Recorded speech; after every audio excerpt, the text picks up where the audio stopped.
Hi everyone, my name is Dalton Anderson and I am a undergraduate student at Georgia Southern, Armstrong campus, currently doing research, and I'm on the pre-medical track trying to get into an MD, PhD, or a DO school.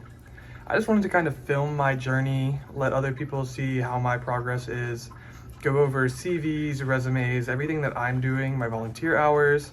I'm going to record some of my shadowing experience in the ER and in pediatrics offices as well as I can without using any HIPAA violations. And I'm going to show all of my volunteer progress I do at camps and really just what my journey looks like. And I want to film all of my research journey as well, so that way I can look back on it. It can be a staple piece.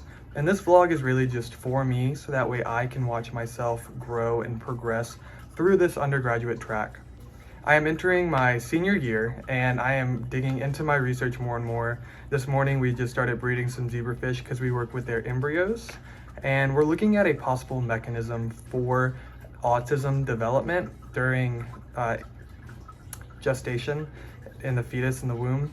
So I can walk through that progress in another video. I want to eventually continue doing neurological research in pediatric facilities.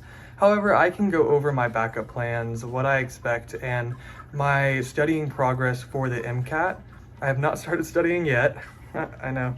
I take it January 13th, I believe, of 2024. And I'm going to begin my studying around the beginning of September.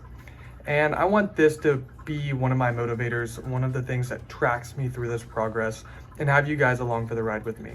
If this is something that you think you'll like, go ahead and hit a like, get a subscribe, and we can go on this journey together. It would be super awesome. Hi everyone, I am currently driving to work. First car vlog. I should probably keep my hands on the wheel. Anyway, I am only like 10 minutes from my work currently, so I don't live super far, but I work at a hospital here in Savannah, and that's where I go to school too. And I'm a pharmacy technician, so it's not like super crazy, super cool work, but it is an opportunity that allows me to learn a lot of the drugs, their interactions, some really cool things that happen in a pharmacy that most people don't know about. But yeah, I am a fully trained pharmacy technician in the hospital, which means I will do one of 3 jobs that we have. One being the counter, which is where I'm kind of like a secretary for the pharmacy. The next one is loading the cart, which is not my favorite, but everyone has to do it. And what that one really is that, sorry, I have gum in my mouth. But what that job is basically we have Pyxis machines, which are basically drug-containing machines that you have to type in your username and then scan your fingerprint in order to have access into the machine. What the cart person does is they take drugs from the pharmacy, which is why the counter has to make sure that they're all refilled and on the order book, or actually packages the medication, which is a pretty cool process. And yeah, so the cart person will have a scanner that we scan all the drugs. It'll print out a label saying that we need like 10 vials of epinephrine to the neuro ICU floor. We'll put it in a bag, then we get to we put it in a bucket that says neuro ICU. Excuse me, and then we will bring it to neuro ICU, scan it in the Pyxis, and then make sure it is all the right drug, lots of checks and balances, so that way nobody is getting the wrong drug. Now, for my favorite position as a pharmacy tech, that's going to be the IV compounding room. So in there, we make fentanyl syringes, we'll make anything that's not pre-packed and needs to be made in sterile compounding area, because it's a positive pressure room where the air flows out. And it just stays very good because we work inside of a hood. It's all very clean, sterile. We keep it clean, we garb up, we must wash our hands, put on gloves that are sterile, new gown, mask, cap, and booties for our feet.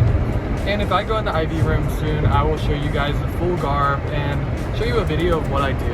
And I can post that on here as well, because I did a training video for my boss that I had to make some irons that weren't used for patient care. And I can put that right here.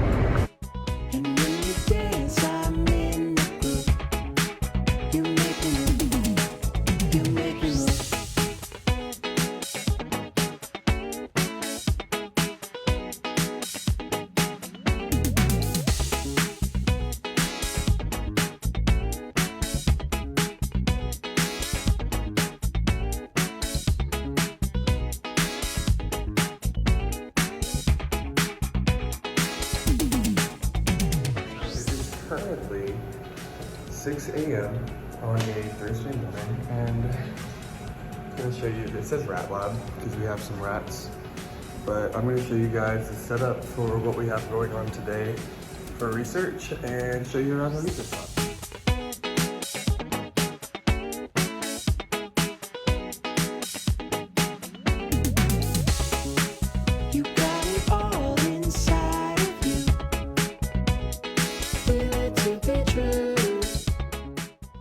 So we just set up the breeding pairs, and what we did basically last night was we separated 2 males and 2 females from the clutch, and we took them and placed them in a small breeder, which I can show in the next picture. And with that, we just opened them up this morning. So we left them overnight, we fed them a little bit later, we made sure the room was dark, and as soon as the light came on this morning, because we have timers set in our labs, we opened up the hatch, let the males and females interact with it at a slight incline. I don't remember what the exact incline is. We put a small PVC pipe, and you'll see that in the picture. But yeah, we basically just let them breed. We're gonna be gone for about 4 hours just to let the eggs sit and then fertilize. Then we're gonna come back at 10, because we did this at 6 a.m. We'll come back about 10:30, and just check on our embryos.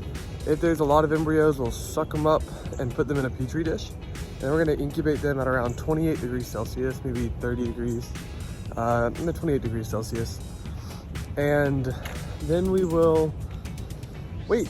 There's gonna be a lot of pipetting and getting the individual eggs in a 96 well plate. And we plan on having 2 96 well plates, so about 180 estimated embryos for those 2 well plates would be really good. So it'd give us a few excess open plates just in case we needed to. And then we have 4 different treatment groups for our research, so you'll see a divide and us doing our treatment groups in another video. Today we just got our IRB approval, and we're doing our first trial run of getting embryos, getting eggs, and just making sure that it all works out.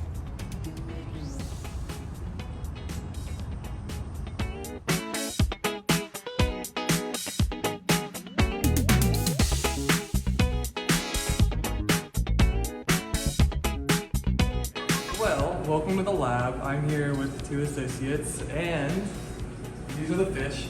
So we did the successful breeding protocol that we had. However, since they're very stressed out from all the reddish coloring and the panicking, we're assuming that that's one reason they didn't produce successful eggs.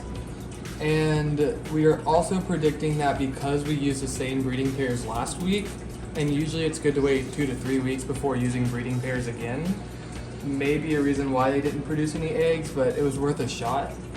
We're now just going to put them back in their original tank and try again next week with new breeding pairs, but no eggs.